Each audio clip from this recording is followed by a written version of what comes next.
Willa. She's like, bye. Put the camera away. Hazel. Yeah. All right, this is their size comparison. Oh, guys.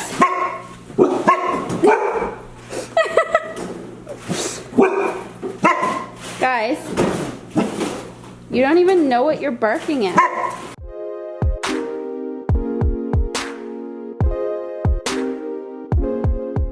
This video is brought to you by Audible. For a free trial and a free audiobook, go to audible.com/itsliveb or text itsliveb to 500-500 to choose one audiobook and 2 Audible originals absolutely free. But more on that a little bit later. Hey guys, it's Liv. Welcome back to my channel. I hope you all had an amazing holiday. Today I am doing a what I eat in a day after the holidays because I have a fridge full of leftovers and I have just kind of been making meals based on what I have left over from all of the family dinners and the gatherings and parties and stuff. That is everything I have to say for now. Let's get into the video. This is my current favorite breakfast. This serves 2 people, so you want to start off by brewing 2 shots of espresso. If you're just making 1 serving of this, you can just do 1 or you can do 2 if you want the extra caffeine.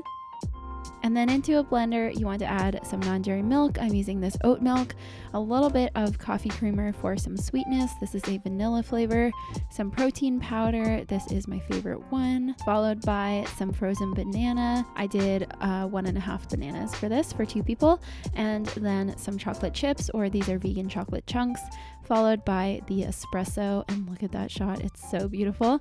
And then you just want to blend it up until smooth. I also love adding a scoop of almond butter, but I ran out, but normally I would have added that. And like I said, this made 2 servings, 1 for me and 1 for Greg.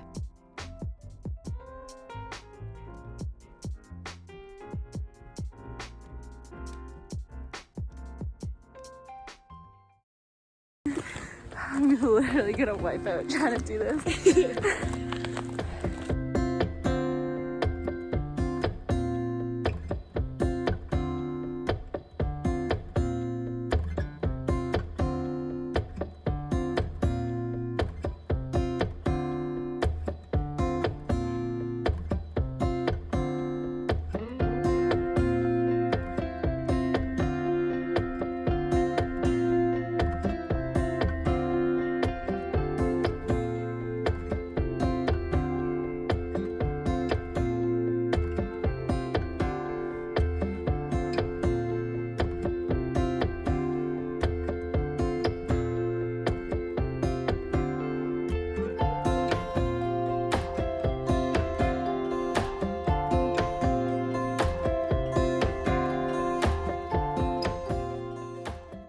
So this is how I love making eggs benny. So for the hollandaise, it is some raw cashews, water, salt, nutritional yeast, and a little bit of apple cider vinegar. And then you just blend that up until smooth. It will be super runny, but it thickens up when you heat it. So it's totally fine if it looks super watery right now. So then you want to put it into a pot and put it on medium heat, and then heat it, whisking frequently until it thickens. As you can see, it thickens really quickly. For the ham, this is my favorite seitan roast ham recipe. I will link the video where I showed how I make this whole ham in the top corner of this screen, and I'll also link it below if you're wondering how to make it. But here I obviously had it made for Christmas Day, so it was just leftovers. And then I also sliced up half a block of tofu, and this is kind of like the egg part of the eggs benny. And then I just put everything into a frying pan with a little bit of oil and fried it until it was golden brown on both sides. So I served it on a toasted English muffin. I just added a little bit of vegan butter and then added the sliced ham and a slice of tofu, and then just pour the hollandaise over top. This is one of my favorite things about post-Christmas festivities, because I always have some of this ham left over and it is the best thing ever. This eggs benny is like a Boxing Day tradition now, and it is just so good. And I also served that with some hash browns. So not the healthiest breakfast, but I was pretty hungry after that hike. And then for dinner, I had a bunch of random holiday leftovers.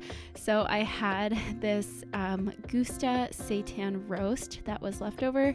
as well as this red bell pepper that had been in my fridge, rice pilaf that I had taken to a potluck with some sweet and sour meatballs, and some mashed potatoes and green beans from Christmas dinner, as well as some red cabbage from Christmas dinner. So quite the collection here. So I basically chopped up some of the green beans as well as the red pepper and the seitan into just little bite-sized pieces. And then I cooked those in a frying pan with some oil just for a couple minutes. And then I added some frozen green peas, the cooked green beans, and some of the red cabbage. And I just cooked that for a few minutes until the peas defrosted. And then I added in the rice. This rice pilaf actually had onion and garlic in it already, which is why I didn't add it at the start. But if you just have plain rice, you might want to add some onion or some garlic into the frying pan when you're cooking the red pepper. And then you just want to add in some soy sauce and stir that all up. Cook it for a few more minutes until everything is coated and all the flavors have combined, and then you can serve it up.